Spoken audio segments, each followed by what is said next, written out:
অনিল এই বলে সিয়ার হাতটা ছেড়ে দেয়। সিয়ার সামনে নিজের 2 হাত মেলে দেয়। শেষ কথাটা যেন একটা প্রশ্নই ছিল সিয়ার উদ্দেশ্যে করা। অনিল বেকুল ভাবে সিয়ার মাঝে নিজের উত্তর খুঁজে যাচ্ছে। অনিল যে একটা কথা বলছিল তাতে সিয়ার বুকের দুঃখবুকনি ক্রমশই বাড়ছিল।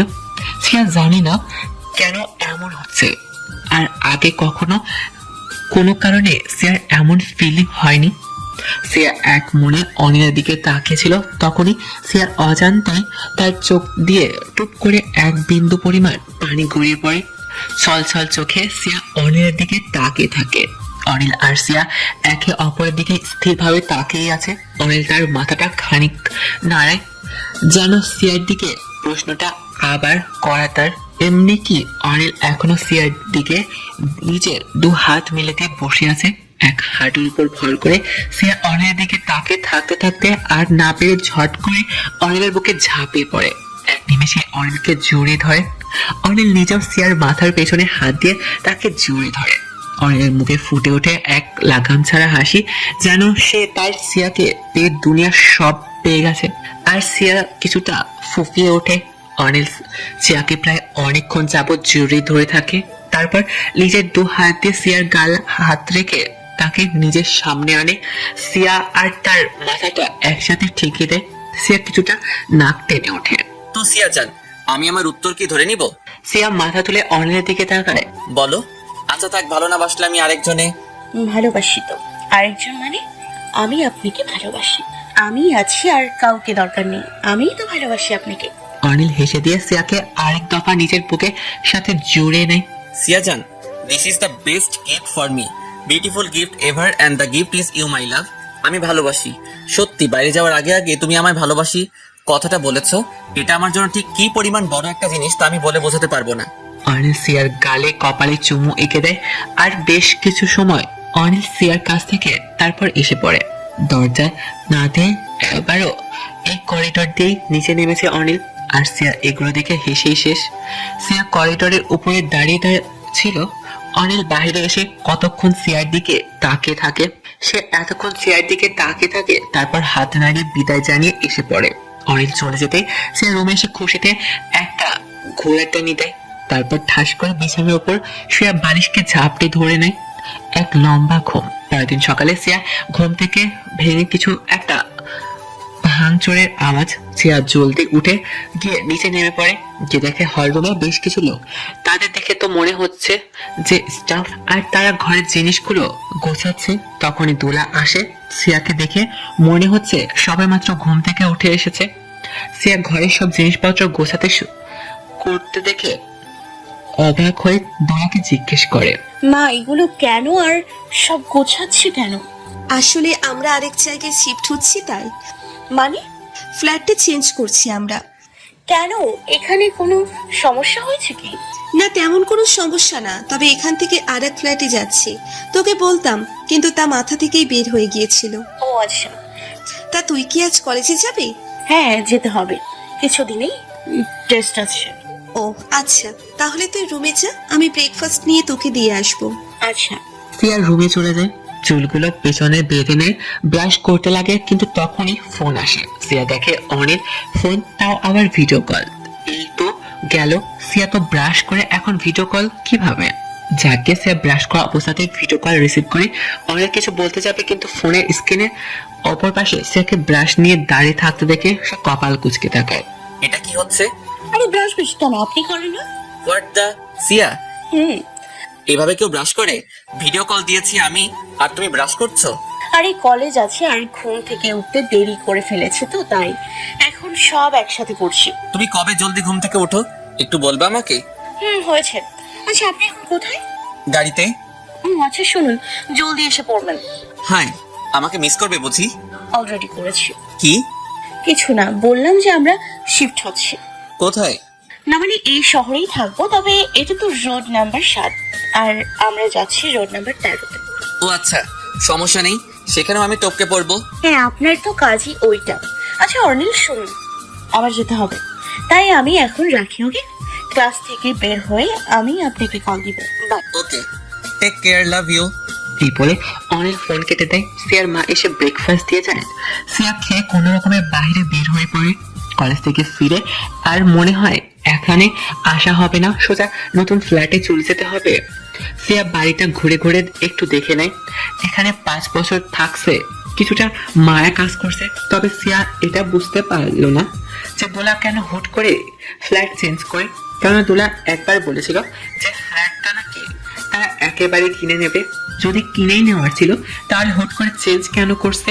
যাই হোক, সিয়া বাড়ি থেকে বের হয়ে পড়ে আর দোলা শিউলি এদিকটা সামলায়। মাঝখানে কেটে গেল আরো 4 দিন। সিয়ারা তাদের নতুন ফ্ল্যাটে উঠে এখন সেখানেই থাকছে। সবকিছু বেশ ঠিকঠাক ভাবেই চলছে। অন্যের সাথে সিয়ার প্রায় সারাদিনই ফোনে কথা হয়। তাদের সম্পর্কটা যেন আগের থেকে আরো বেশি গাঢ় হয়েছে। সিয়ার জন্য অনিল বলতে গেলে পুরো পাগল। অনিলের কাজের বাইরে যাওয়া তো কয়েকদিন যাবত দেখা হয় না, শুধু ফোনেই যোগাযোগ হয় তাদের। এতে সিয়ার কাছে তাদের সম্পর্কটা কেমন যেন একটু লং ডিস্টেন্স রিলেশনশিপের মতো লাগে। তবে সিয়া তাদের ব্যাপারে এখনো কাউকে সোজা সাপটা কিছু বলেনি। সিয়া রুম থেকে নেমে এসে নিচে গিয়ে বসে পড়ে। কি রে, আজ কলেজ নেই তোর? না, ক্লাস নেই তো গিয়ে কি করব? তবে কফি শপে শান্তি আর অনুর সাথে দেখা করার কথা। ও, তো কখন যাবি? ঘন্টাখানিক পর। এইভাবে বেশ সময় চলে যায়। সিয়াও বাইরে যাওয়ার জন্য রেডি হয়ে নিচে নেমে আসে। হঠাৎ দরজাতে কলিং বেল বাজার আওয়াজ শুনে সিয়া গিয়ে দরজা খুলে দেখে একজন মাঝবয়স্ক লোক দাঁড়িয়ে আছে। সিয়া তাকে দেখে বেশ অবাকই হয়। জি, আপনি? লোকটি কিছু বলতে যাবে তার আগেই দোলা এসে পড়ে। তারপর লোকটিকে ভেতরে আসতে বলে। সিয়া অবাক হয়ে তাকিয়ে থাকে। সে লোকটিকে চেনে না। লোকটি গিয়ে দোলার সাথে বেশ কিছু সময় কথা বলে। তারপর কিছু পেপার দোলার সিগনেচার নিয়ে বের হয়ে পড়ে। মা, লোকটি কে ছিল? ওনার কাছে আমাদের জমিটা বিক্রি করে দিয়েছি। নানা ভাইয়ের জমি? হ্যাঁ। কেন? আমরা তো এখানেই থাকবো, একটা ফ্ল্যাট কিনে নিব। জমিটা অযথা পরিত্যক্ত হয়ে পড়ে থাকার চেয়ে বিক্রি করে দিলাম। ও আচ্ছা আচ্ছা, আমি যাই। আচ্ছা আমার শোন না, হ্যাঁ। তুই পারলে একটু জলদি আসিস, আমাকে একটু তোর বিল্লাল চাচার কাছে যেতে হবে। সে কি, চাচুর বাসায় যেতে তো বেশ সময় লাগবে, আবার আসবে আরো সময় লাগবে। না না, তোর চাচু আমার জন্য অপেক্ষা করবে, আমি শুধু যাব, কিছু কাজ আছে, বেশি না, আধা ঘন্টা লাগবে। আবার আচ্ছা। এই বলে সিয়া বের হয়ে পড়ে। একটা রিক্সা নিয়ে চলে যায় কফি শপে। যেতে দেখে শান্তি আর অনু আগে থেকে সেখানে বসে আছে। ওই যে ম্যাডাম আসছে। সরি রে, দেরি হয়ে গেল। আরে ঠিক আছে। কখন এসছিস তোরা? বেশি না, 10 মিনিটের মতো হবে। ও, কি রে, তোরা নাকি বাসা চেঞ্জ করেছিস? হ্যাঁ করতে হলো। আচ্ছা বল কি খাবি, অর্ডার দি। ক্যাপাচিনো। সিয়া অর্ডার দিয়ে দেয়। আর এদিকে অনু সিয়ার লেগ পুল করতে ব্যস্ত। তো শিয়া বাবু, তোমাদের তো ভালোই চলতেছে। মানে? আহা, মানে বুঝো না তাই না? আরে কচু, সত্যি বুঝি নাই। শান্তি রে বইন, ওরে বোঝা। মানে কি? ওই অনিল স্যার আর তুই যে চটিয়ে প্রেম করছিস, কি ভেবেছিস তা জানি না আমরা, বুঝি না কিছু তাই না? না মানে আসলে হয়েছে, ওই আসল নকল নেইয়া পইরা থাকো তুমি। এখন ট্রিট দে। ট্রিট? অবশ্যই প্রেম করো তলে তলে, আর ট্রিট দিবে না? ট্রিট দাও, ট্রিট দাও। তোরা তো দেখি আচ্ছা পেছে ফেলোই। হ্যাঁ করছি প্রেম, যা। হ্যাঁ করছি প্রেম, যা স্বীকার করেই নিলাম। এখন ট্রিটটাও দয়া করে অর্নিলের কাছ থেকে নিয়ে নিও। এখন থেকে তাইলে দুলা ভাই বইলে ডাকো। আগে বিয়ে তো হইতে দে মেরি মা। হতে কতক্ষণ?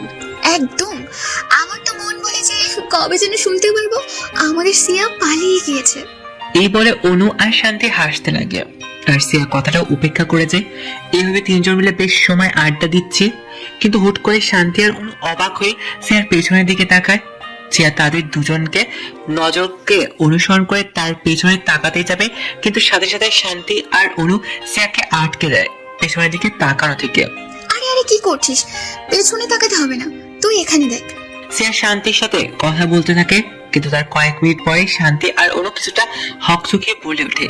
আচ্ছা সেও বেবি শোন, আমরা এখন চাই কেমন, মানে আমাদের না কিছু কাজ আছে বুঝলি, আমরা এখন চাই। আরে কিন্তু এভাবে হুট করে? আরে আগামীকাল তো দেখা হচ্ছে তাই না, তো আজ আমরা যাই কেমন? থাক, হ্যাঁ বাই। কিন্তু তোরা আরে। সিয়া আর কিছু বলতে না দিয়ে শান্তি আর অনু কফি শপ থেকে বের হয়ে পড়ে, যেন এখান থেকে কোনো রকমে চলে গেলেই বাসে। ওদের চলে যেতেই সিয়ার নিজের ক্যাপচানো খাওয়ার দিকে নজর দেয়। তখনই পেছন দিক থেকে একজোড়া হাত এসে সিয়ার চোখ দুটো আবদ্ধ করে ফেলে। সিয়া প্রথমে অবাক হয়ে চমকে গেল, পরে শান্ত হয়ে যায়। হাত দিয়ে হাতিয়ে হাতিয়ে সেই হাত জোড়ার মালিককে চেনার চেষ্টা করছে। কয়েক সেকেন্ড যেতেই সিয়ার মুখ দিয়ে আনমনে উচ্চারিত হয় অনিল। সিয়ার বিশ্বাসটা আরো গাঢ় হতে লাগলো। সে হাত জোড়া নিচে নামিয়ে দিয়ে ফট করে পেছনে ঘুরে তাকায়। সে ঠিকই ছিল, এটা অনিলই। অনিলকে এই মুহূর্তে এখানে দেখে সিয়া জাস্ট সারপ্রাইজড। সিয়া পাশে থেকে উঠে সোজা অনিলকে জড়িয়ে ধরে। অনিল নিজে বেশ হেসে সিয়াকে জড়িয়ে ধরে। আর সবে পুরো মানুষ তাদের দিকে তাকিয়ে আছে। কেউ কেউ মুচকে হাসছে তাদের দেখে, কিন্তু তাদেরকে তোয়াক্কা না করে সিয়া অনিলকে জড়িয়ে ধরে আছে। বেশ সময় হয়ে যায়, তবু সিয়া অনিলের বুক থেকে ওঠার নামই নেই। তা খেয়াল হতেই অনিল সিয়াকে খানিক টেনে সরে দেখে মেয়ে কাঁদছে। অনিল হাসবে কিনা কি করবে বুঝতেছে না। সিয়া, আরে বাবা আমি আসছি তো, কাঁদছো কেন? সিয়া জান, জানেন আপনাকে আমি কত মিস করেছি। আমি তো ভেবেছিলাম যে আপনি আরো দেরিতে আসবেন। আগেই আসতাম আরো, বাট কাজের চাপ বেশি ছিল। আপনি আর কোথাও যাবেন না। আচ্ছা। অনিল সিয়ার মাথার উপর নিজের থুতনিটা রেখে দিয়ে আরো জোরে ধরে, অবশেষে ছেড়ে দিয়ে দুজনেই বসে পড়ে। ও আচ্ছা আচ্ছা, এবার বুঝলাম আমি যে কেন শান্তি আর অনু চলে গিয়েছে। আপনি তাদের ইশারা দিয়ে যেতে বলেছেন, তাই না? হ্যাঁ। হায় রে, আচ্ছা আপনি কখন এখানে এসেছেন? আর আমি যে এখানে আছি তা জানলেন কিভাবে? তা জানা কোনো ব্যাপার হলো নাকি? আর এসেছি 1 ঘন্টা হবে, তো সোজা এখানে এসে পড়লাম। আমরা বিয়ে করছি কবে? সিয়া ক্যাপচিনো খাচ্ছিল, কিন্তু অনিলের এমন কথায় সিয়া তো বেশ অবাকি হয়ে খাওয়া ছেড়ে তার দিকে তাকায়। বুঝলাম না। আরে বিয়ে বিয়ে কবে হচ্ছে আমাদের বিয়ে? ফেব্রুয়ারি 30 তারিখ। আমি ফাইজলামি করছি না সিয়া জান, আমার মাথা খারাপ হয়ে গেলে সোজা তুলে নিয়ে বিয়ে করে ফেলবো। তুমি জানো তোমাকে ছাড়া আমি কিভাবে থাকি? তুলে নিয়ে গিয়ে বিয়ে করে ফেলবো? মামা বাড়ি আবদার বললেই হলো। আহা, শ্বশুর বাড়ির আবদার? আমি ফার্স্ট ইয়ার পড়ি, আর একটু বড় হই তারপর। আপনি তো বুড়া, পড়াশোনা শেষ আপনার।